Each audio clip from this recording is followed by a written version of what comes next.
How much of my limited time on Earth have I spent scrolling down this nightmare of an app?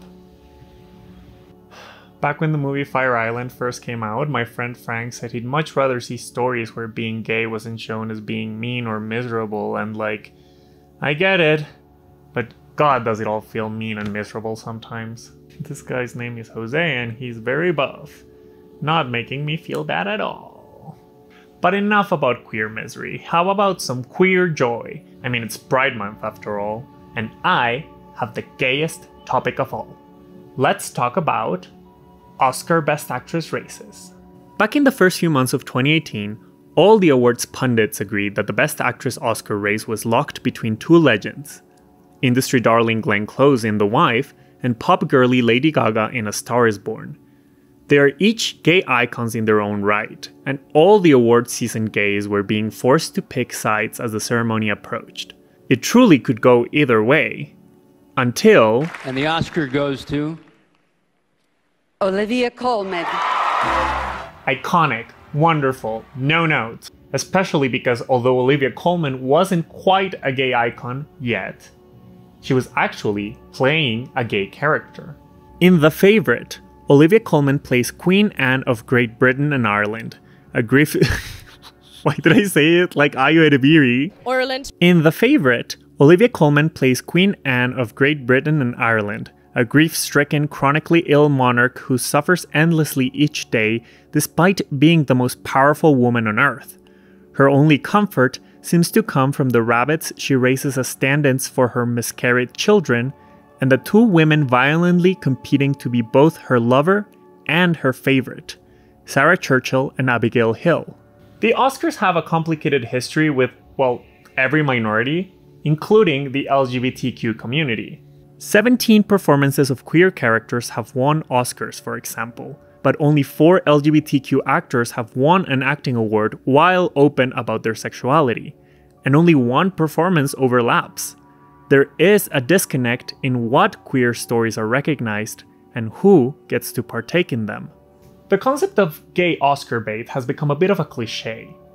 You know, the queer stories that win awards are usually period pieces about historical figures played by straight people, tragic contemporary stories involving AIDS, tragic period pieces about historical figures played by straight men involving AIDS, and whatever that parody trailer from Tropic Thunder was referring to. I mean, who won Best Actor the same year Olivia Colman won Best Actress? None other than straight actor Rami Malek playing gay icon Freddie Mercury in a movie that singled out his non-heteronormativity as the cause for his downfall, illness, and death. Thanks, I hate it.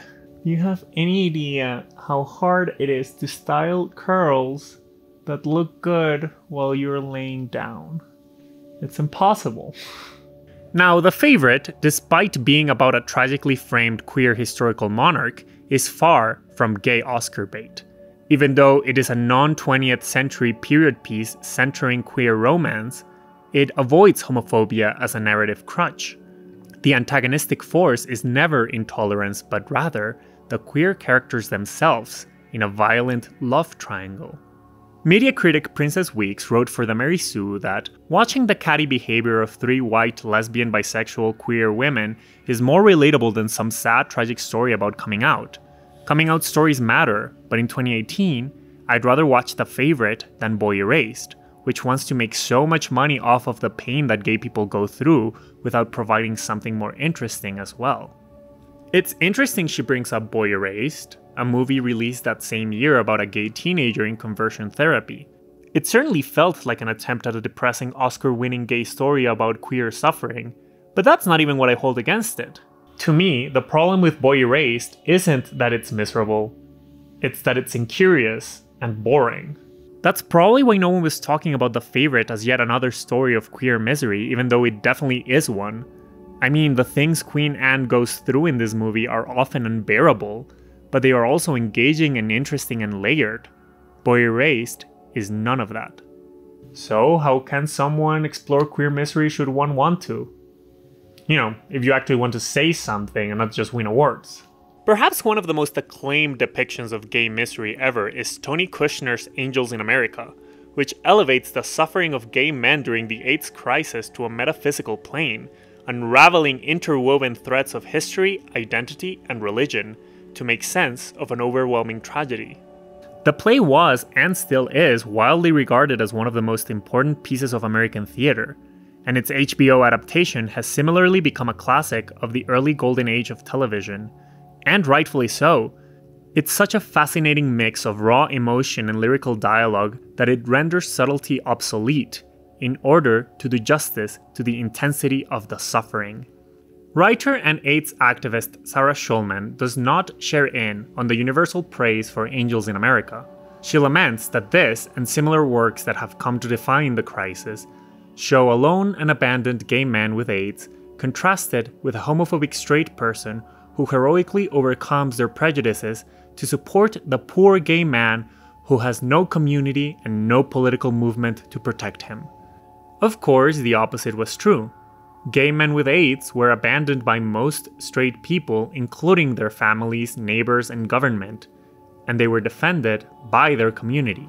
Schulman goes on to say that the use of AIDS in Angels in America is a metaphor, not a central representation, and for that reason, it is not reflective of the actual relational dynamics of the time.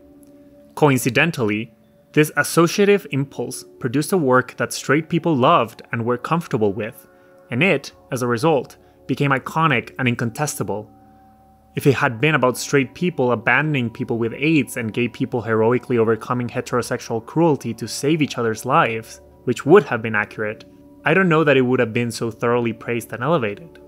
Schulman makes an excellent point, highlighting the problems with the queer stories that are embraced by the general straight populace. But the thing is, that even if the historicity of the play is questionable, the emotions still resonate. The bigger-than-life suffering hits and rings true. Its mystical qualities create a truly moving portrait of gay men in crisis. Of course, we should question queer representation in media, as Schulman so eloquently does, and I do in fact agree with her points about the portrayal of the AIDS crisis in Angels in America. But I do sometimes fear that this questioning, especially when paired with social media, can lead to an over-policing on the part of the audience that harms our appreciation of art. Take Clea Duvall's Happiest Season, for example, a classic character visits partner's home for the holidays Christmas rom-com, this time with a lesbian couple. Abby agrees to spend Christmas with her girlfriend Harper's family, not knowing Harper isn't out to them yet.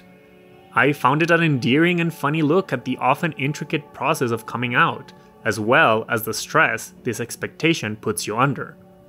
But back when it first came out, you couldn't avoid the takes about how Abby is tortured throughout the movie and Harper was being abusive and a horrible person, completely ignoring what the movie itself had to say about that. That moment, right before you say those words, when your heart is racing and you don't know what's coming next. That moment's really terrifying. And then once you say those words, you can't unsay them. A chapter has ended and a new one's begun, and you have to be ready. Then there is, of course, Luca Guadagnino's Call Me By Your Name, which follows 17-year-old Elio's summer romance with 24-year-old graduate student Oliver. It has been discoursed into oblivion, as people insist it glorifies pedophilia or romanticizes grooming, all the while, it's a story of a gay guy reminiscing on the time he first fell in love with a man, full of all the rose tint, shame, and grief this would entail. Every tiny moment, from how Elio greets his parents to how he subtly holds Oliver's hand in the street, evokes memories. Memories we ourselves did not remember, but now we do, making us part of the love story. We, the audience, become one with Elio, and therefore it's not just him to whom his father is pleading to near the end. It's us. It is us who are reminded to allow ourselves to feel things, to feel our heartbreak as much as we feel our joy, because without one, we can't have the other, and then life is not worth living. But to make yourself feel nothing, so as not to feel anything. What a waste. It's honestly heavy stuff, with the last shot bringing the final blow. It's a quite painful realization that memories of past wonderful moments aren't immune to time, that they will forever continue to change, to be tinted by nostalgia and sadness and heartbreak. And yet, we have to feel these things because that's what it means to be alive. But oh my god, wasn't Red, White, and Royal Blue the cutest? Whenever I see those tweets calling for more stories of queer joy or have conversations with my friends like the one about Fire Island, I honestly feel a little bit guilty. I just, for whatever reason, feel much more validated by stories where queer characters are sad and miserable. I can't help it. Why is it that I feel much more affirmed by All of Us Strangers than, I don't know, Heartstopper?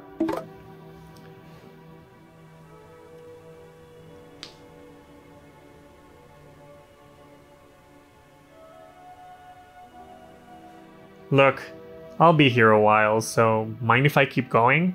I have lots of examples. Just please don't take this as an I'm not like other gays moment, or as a film nerd's my taste is better than yours list. That's not what this is. There's plenty of basic gay stuff on this list I should feel embarrassed about.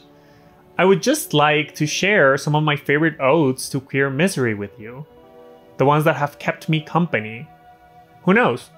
They might even keep company to you too. Here is my defense of queer misery.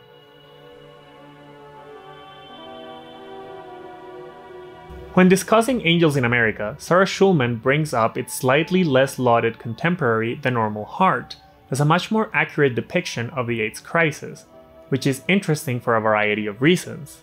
The story follows Ned Weeks, a self-insert of writer and activist Larry Kramer, as he struggles to organize the community under the threat of the unknown disease and falls in love in the process. What makes The Normal Heart so beautiful to me is it really captures the anxieties of the moment, not just as fear like Angels in America, but as anger. It's pure, unfiltered anger at the utter abandonment at play. It's an unthinkable tragedy that pervades and affects the community as a whole. I have this tradition. It's something I do now when a friend dies. I save his Rolodex card. Last year I had 5 cards. Now I have 50. Collection of cardboard tombstones. I hate these fucking funerals. That's our social life now. Going to these things. The Normal Heart first premiered in 1985, square in the middle of the AIDS crisis, lending an air of urgency to the text that you can still feel all these years later. But despite the despair of the gay community at the time, the play does not give in to it. In fact, it finds solace, as Schulman said, within a community that refuses to abandon each other. It's called comfort in a way, but it is hopeful.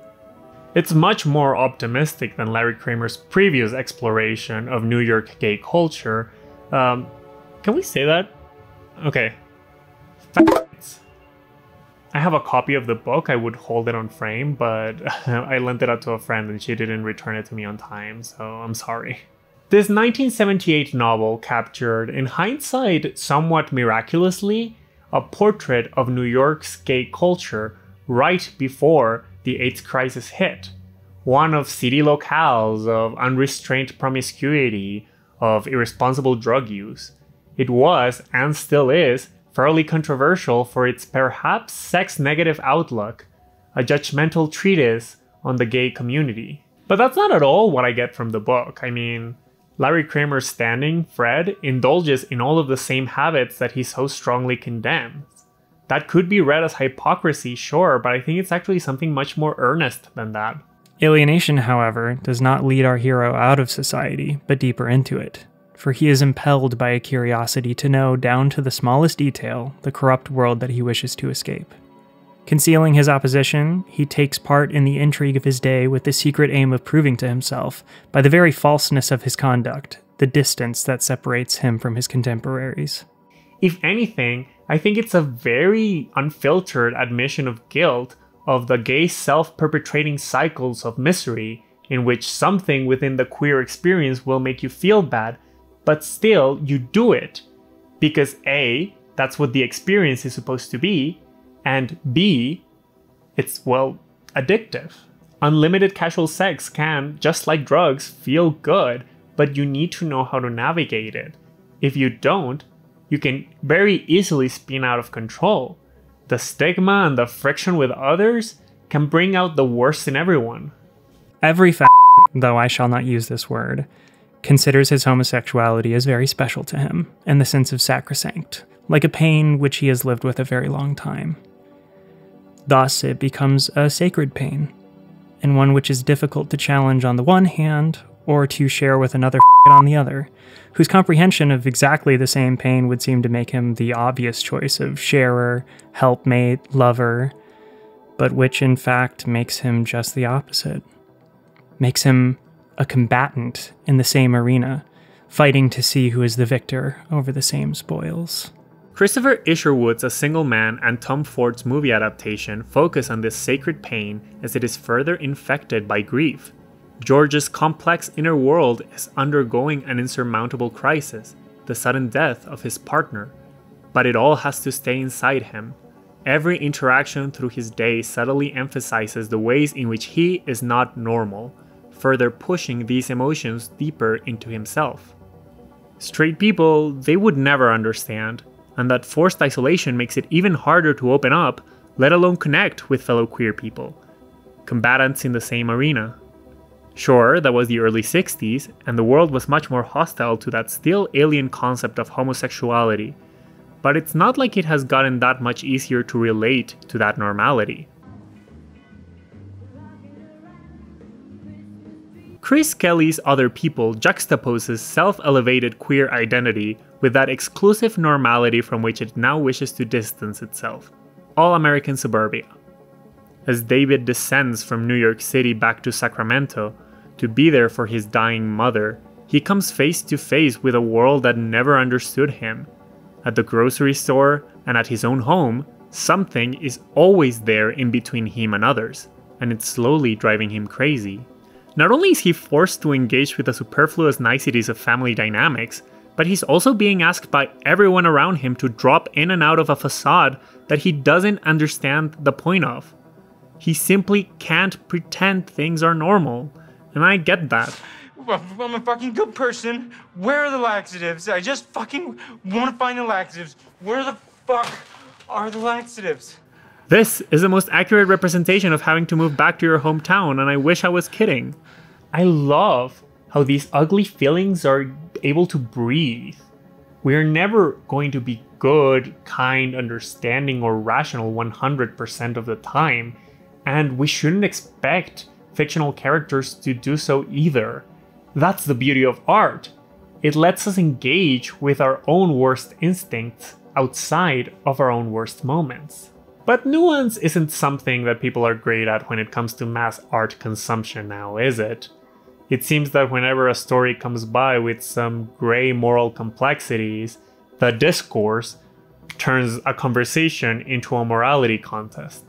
People couldn't even handle Greg Berlanti's Love, Simon, a cute teen rom-com about a closeted gay high schooler whose classmate blackmails him into manipulating his friends under threat of outing him. For a movie often used as a punchline for gays deserve bad rom-com stew jokes, it was fairly divisive upon release.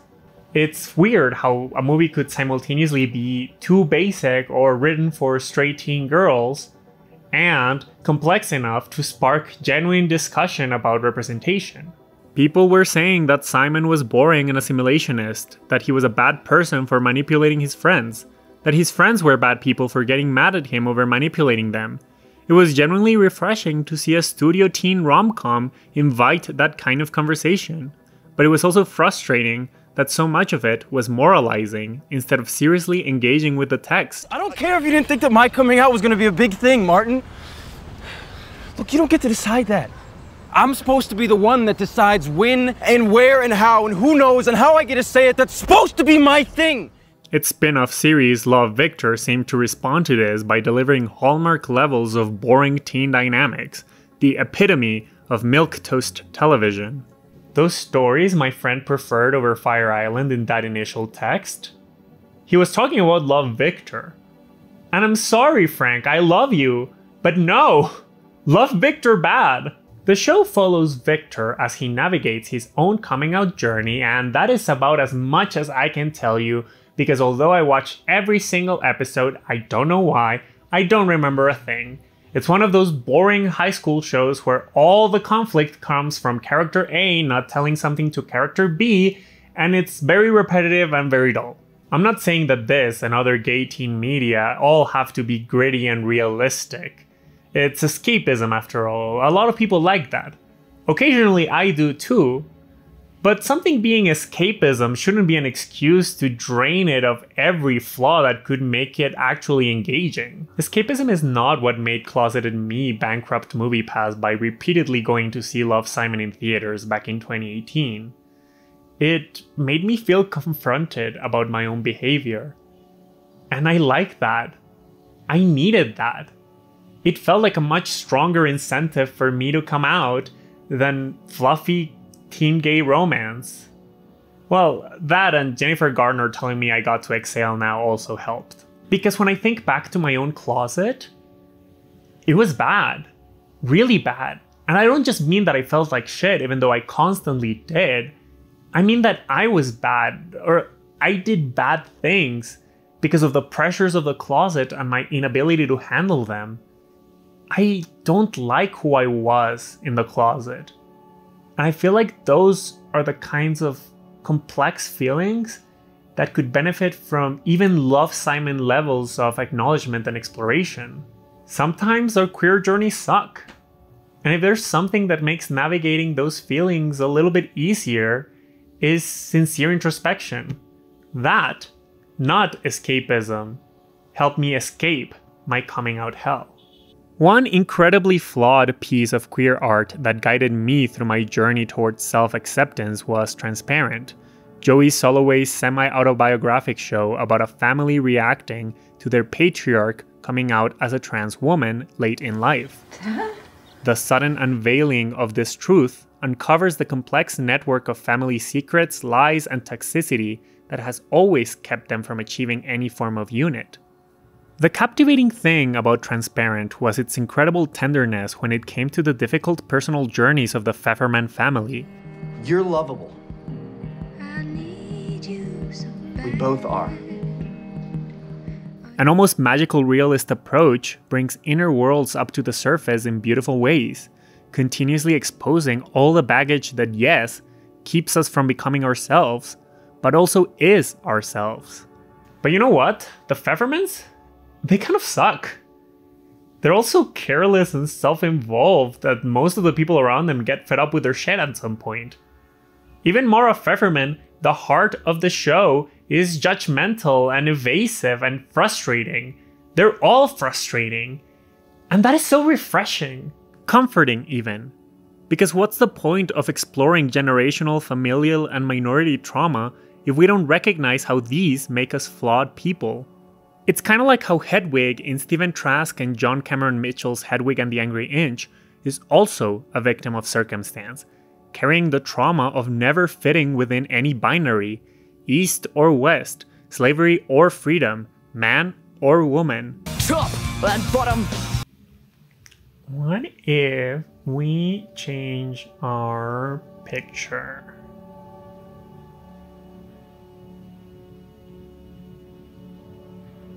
Perfect. When I first saw Hedwig and the Angry Inch, I was in the middle of my own miserable binary experience. At nights, I would beg for whatever scrap of attention I could find on Grindr in an effort to make myself feel wanted. But then, after every encounter, I would just feel horrible. The next morning, I would put on a facade and interact with every single meaningful person of my life, unable to talk to them about what was going on with me and my inner turmoil. I was denying both myself and them the chance of real connection between us. Hedwig repeatedly denies Yitzhak the gender exploration that was first denied to her. Again, combatants in the same arena. But that makes them both miserable. And it's not until she extends Yitzhak the kindness she never received that she manages to be kind to herself and become whole. The lack of filter in Hedwig was very cathartic because it exposed me to those self-sabotaging tendencies with no tact or mercy. It let me recognize my own angst.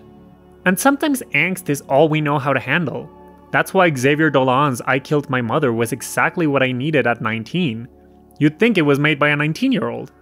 It follows the tensions between Hubert and his mother during his teenage years, made worse by his boyfriend's mother accidentally outing him to his own. This conflict will be all too familiar for most queer people, given that coming out, or refusing to, can be bumpy, even with the most accepting parents. And family is such a big part of how we learn to relate to the world that this strain can really take a toll. Our parents are supposed to guide us through life, but they can't guide us through this. I recognized in both Hubert's angst and my own that in all that mutual aggression and pride and stubbornness of family dynamics, there is a rarely acknowledged fear. What if this angst is forever? What if neither is capable of more? Moi, je pense que je fais pour pas avoir de mère.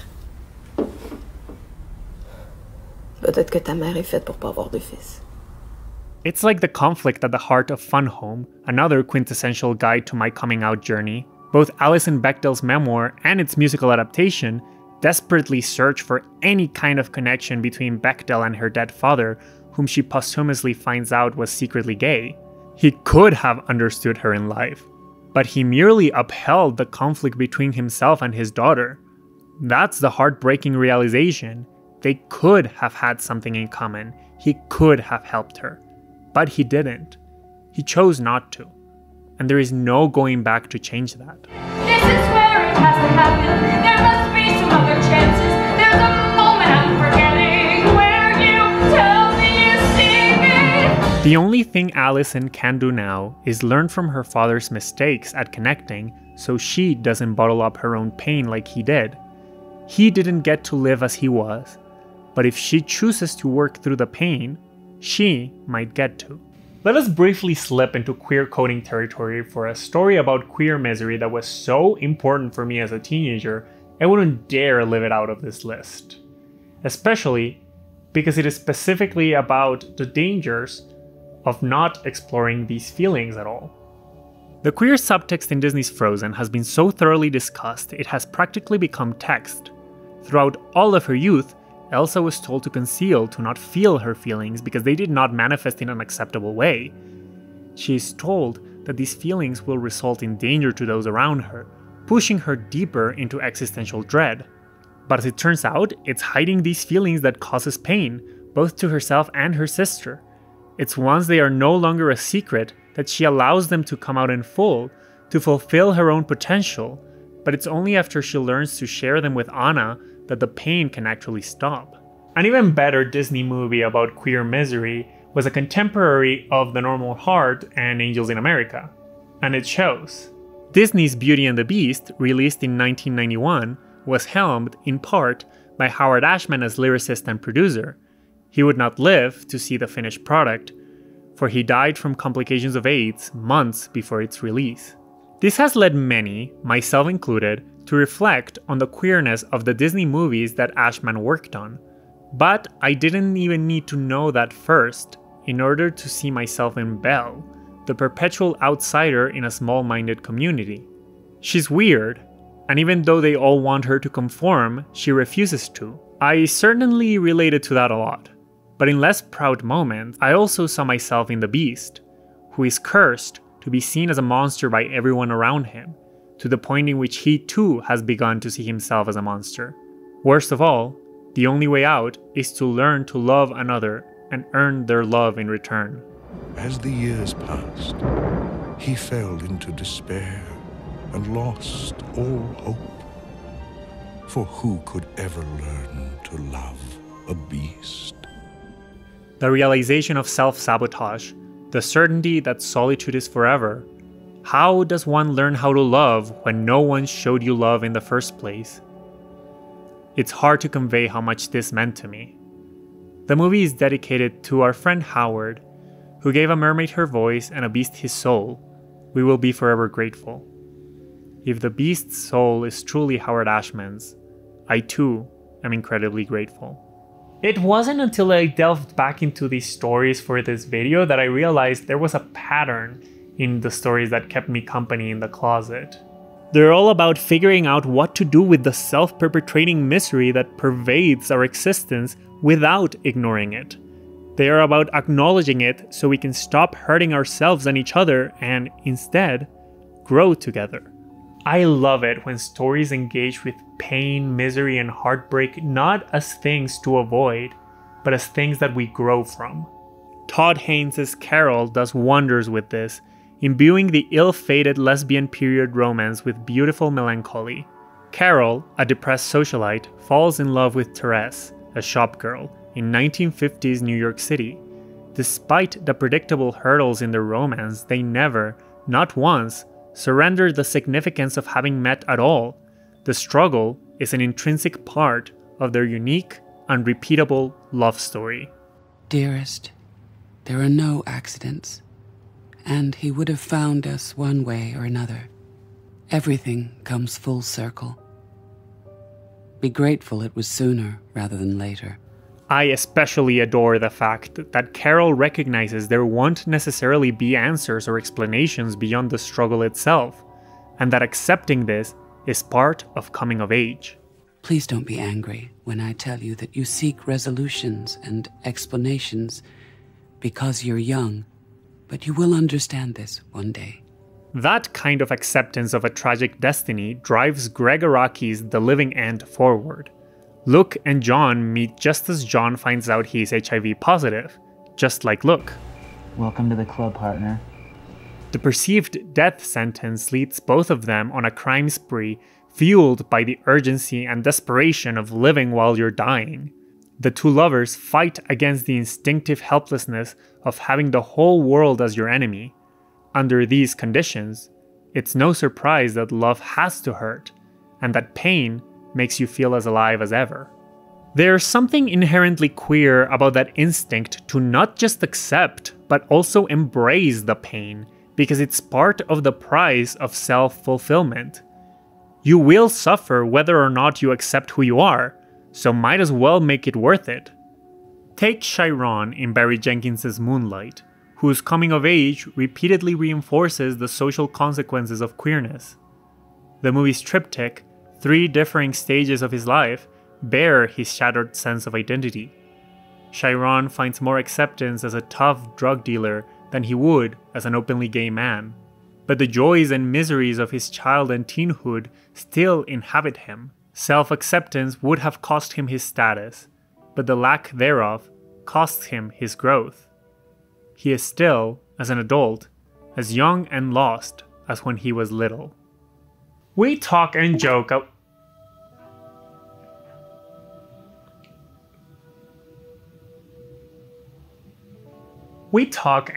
a lot about second adolescence, those late growing pains that continue to haunt queer people well into adulthood. And yeah, it is funny to make fun of that gay in his 30s who blames some insane behavior on second adolescence, when the truth is he just made Regina George his whole personality. But what about that very real lingering discomfort surrounding our coming of age? Andrew Haig's All of Us Strangers dove right into this discomfort as lonely gay writer Adam begins to visit, in some unknown mystical plane, the parents of his childhood. He enters his small-town childhood home, and there they are, his young, inexperienced parents, somehow alive, before the accident that claimed them when Adam was only 12. Even if our parents didn't die tragically when we were kids, it can still feel like they abandoned us, that they were not there to guide us through a seminal moment in time that has, seemingly forever, left us incomplete. Like with I Killed My Mother or Fun Home, there is a fear this unfinished development will haunt us forever. And here, it does. It haunts all of us, as Adam discovers in his relationship with Harry, who is also all alone. Together, they try to uncover all of their missing pieces, and we don't know if they can.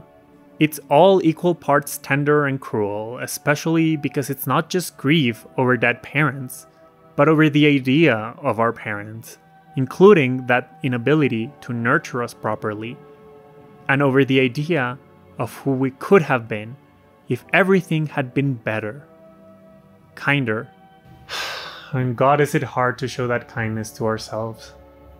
That lack of kindness begins to manifest physically in Pedro Almodóvar's Pain and Glory, where veteran filmmaker Salvador Mayo struggles with chronic pain every second of his day-to-day. He tries to subdue this pain by indulging in the horrible vice of nostalgia and heroin, retracing his steps in order to find some cause or solution in his past. Salvador Mayo is, quite obviously, a Pedro Almodóvar self-insert. It's not really subtle. Seeing this old, weathered director, I couldn't stop thinking about one of his prior evident stand-ins. 20 years earlier, All About My Mother opened with a young gay obsessed with actresses and queer writers. Not subtle either. But within the first few minutes, he dies. As the title states, it's not his story, but his mother's. Almodóvar figuratively kills himself in order to give room to the stories of the women who made him. Now, in Pain and Glory, the filmmaker whose camera always pointed at the loved ones he never failed to take care of is faced with the need to, for once, care for himself.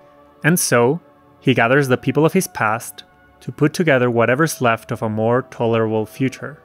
Salvador's reunion with the lover of his youth is, perhaps, the most beautiful moment in this journey. Both manage to peel off decades of guilt and hurt upon realizing that, despite the suffering they caused in each other, the love remains. They wouldn't give up what they had for anything, but they've suffered enough. Now, they should get to heal.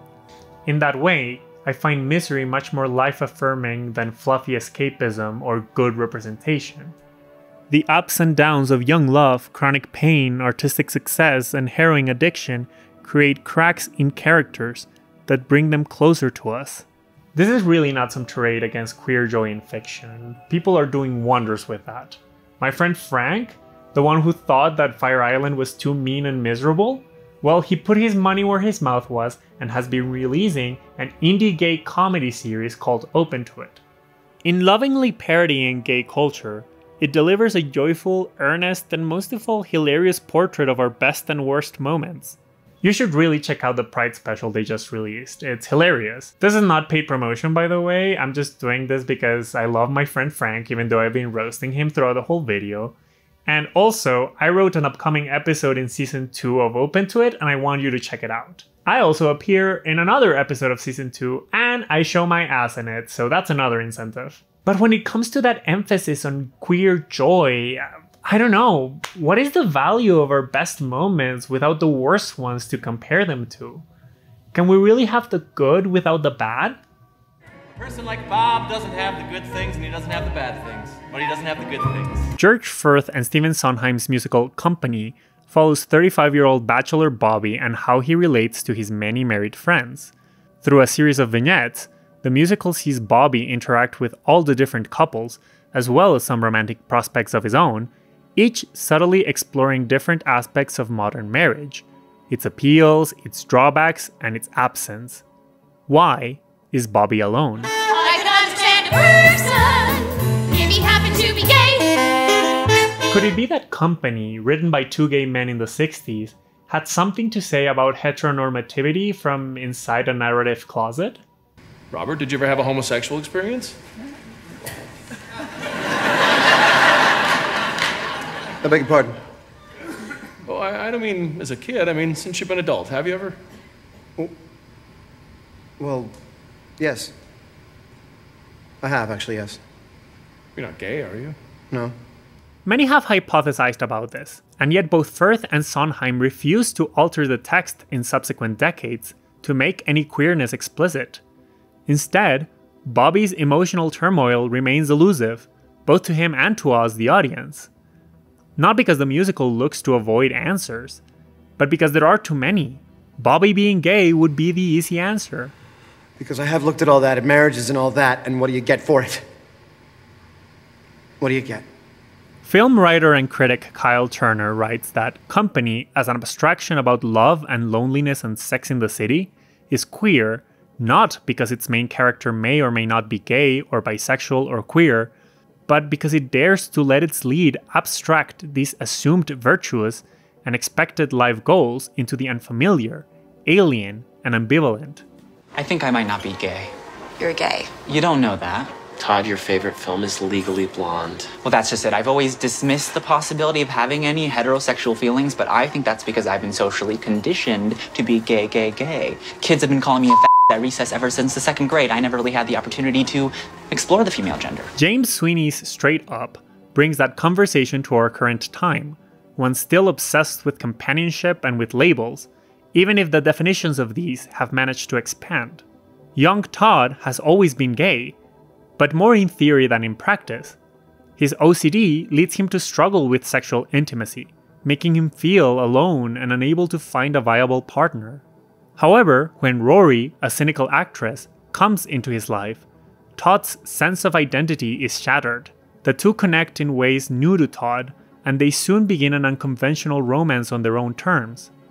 Hurdles continuously challenge their relationship, but they both fight to navigate them. Sure, we all like to think there's a soulmate out there for us who's going to complete us intellectually and physically and emotionally, but the harsh reality is not everybody gets that. So 2 out of 3 isn't so bad. The most radically queer thing one can do is ignore the labels and the rules of companionship and find one's own. Why don't we just start with the basics? Are you sure you're a boy? Well, I was until now. And if they are challenged by what you find along the way, then you can change them, adapt, grow. Because connection is so rare that it's not worth letting go of. Stories like these, along with their angst and misery and turmoil, remind me that the niche of social acceptance that's been carved in society so far is still very narrow, even in the most tolerant places. Deviations from stereotypes and assimilation are still going to be a threat to the system, and they will be challenged and questioned accordingly. A funeral hearse drives through Medellin in Angel 69 as Teo Montoya, its director, recounts his first attempt at making a film years earlier. The proposed movie would have cast fellow poor and queer friends as ghosts who haunt the worst parts of the violence-ridden city. However, he was never able to make the movie, in part because his intended lead actor died. The same year that Angel 69 came out, 2022, a death squad announced its intention to cleanse the city of Medellin of quote-unquote f***s and degenerates. This came after the serial murders of several gay men in what they thought were Grindr encounters. It was a stark reminder that bigotry runs way too deep for lukewarm societal acceptance to fully protect us queer people. Angel 69 unnervingly blurs the lines between reality and fiction to really make you feel the dread of our reality. That death squads aren't the only way the socially and sexually vulnerable are murdered. When your existence alone is seen as deserving of violence, anything can be used as such. Religion, stigma, disease, even life itself. Which is why Angel 69 finds solace in, of all places, death. After all, if you see death as merely a reality that comes for all of us, it can start to feel a little less unfair that it came for some way too soon.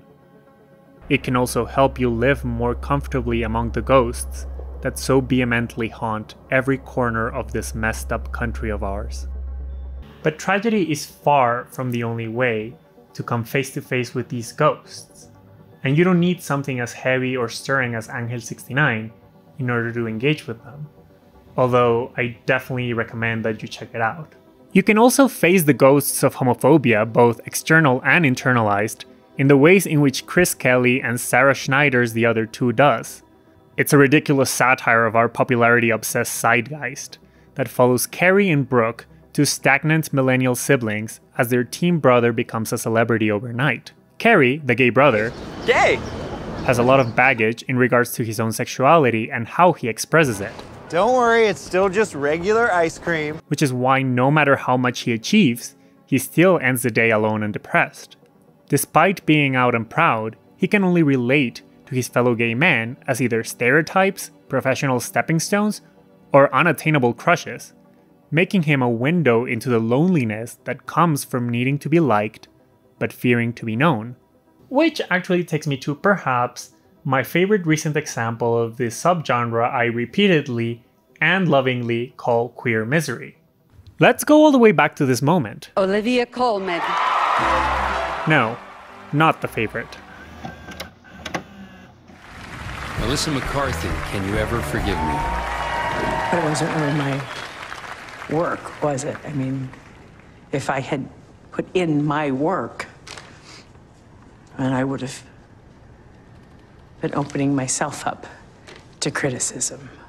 Based on her memoir of the same name, Marielle Heller's Can You Ever Forgive Me tells the story of author Lee Israel, a nostalgic historian who writes biographies of 20th century cultural icons.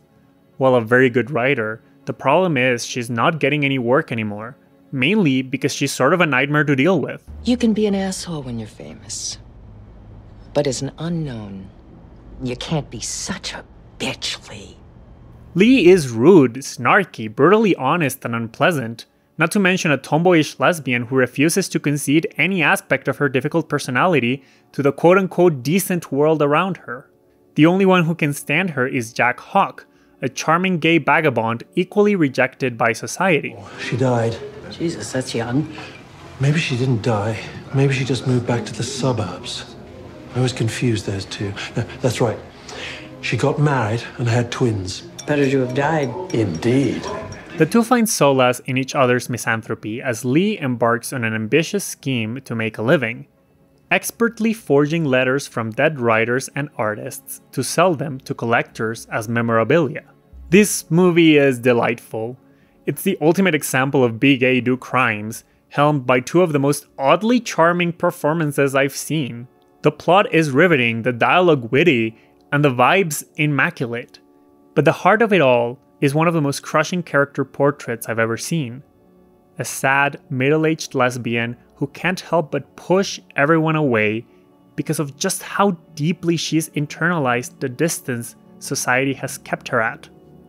How effortlessly the movie destroyed me with a tiny moment in which Anna, a fellow nostalgic who may or may not be courting Lee, shares with her her manuscript, on which is written,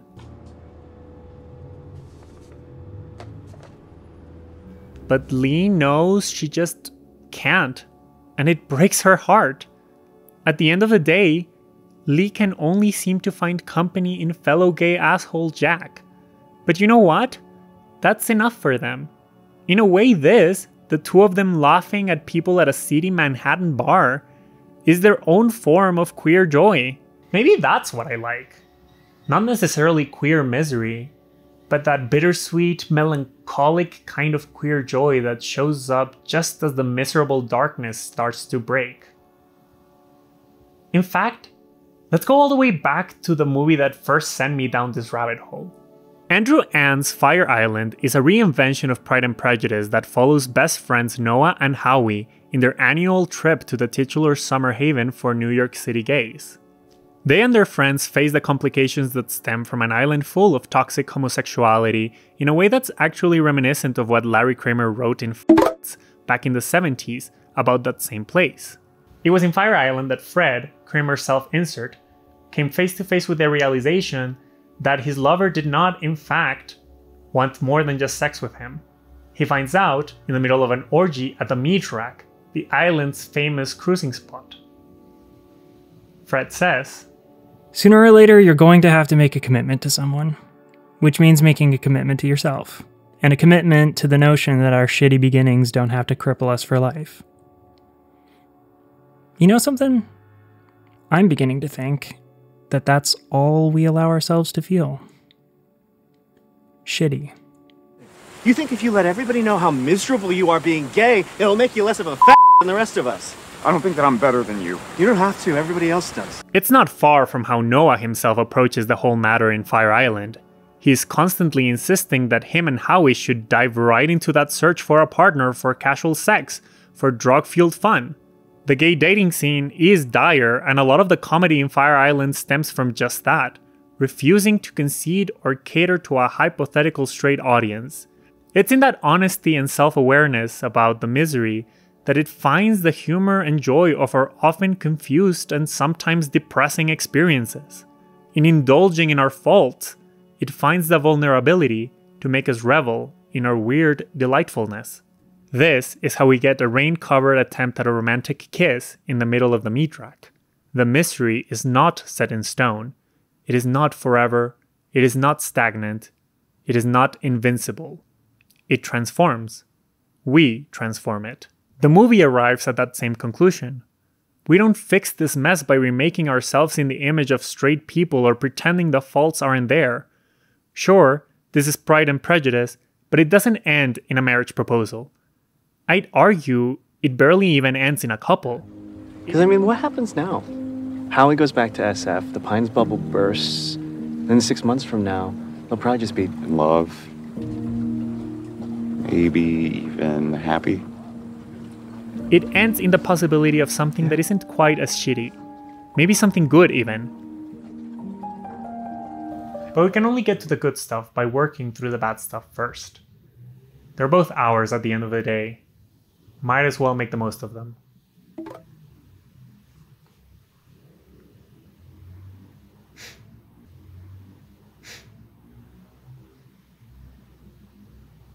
Happy Pride, everyone.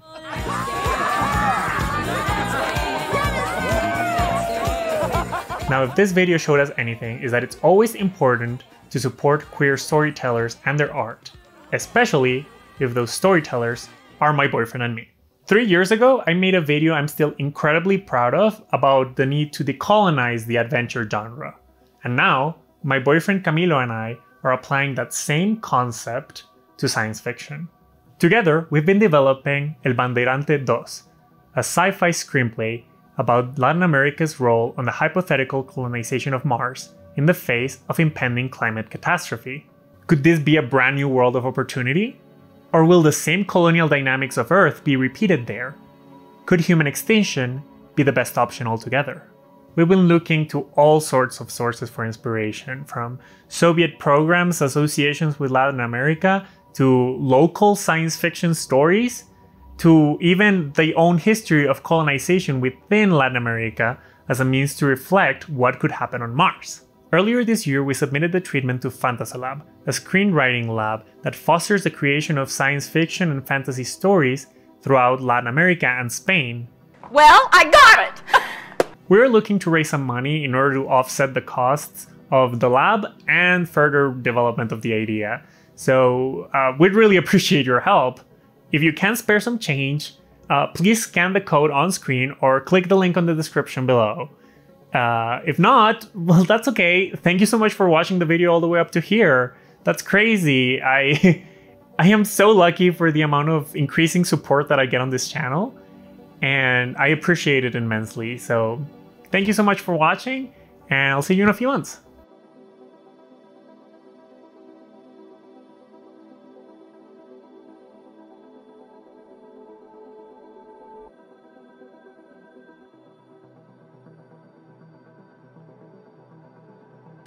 Someone messaged my fake blank profile. It's very funny given my latest video to have one where I'm like mindlessly browsing through Grindr and like alone. My relationship is fine. I'm acting.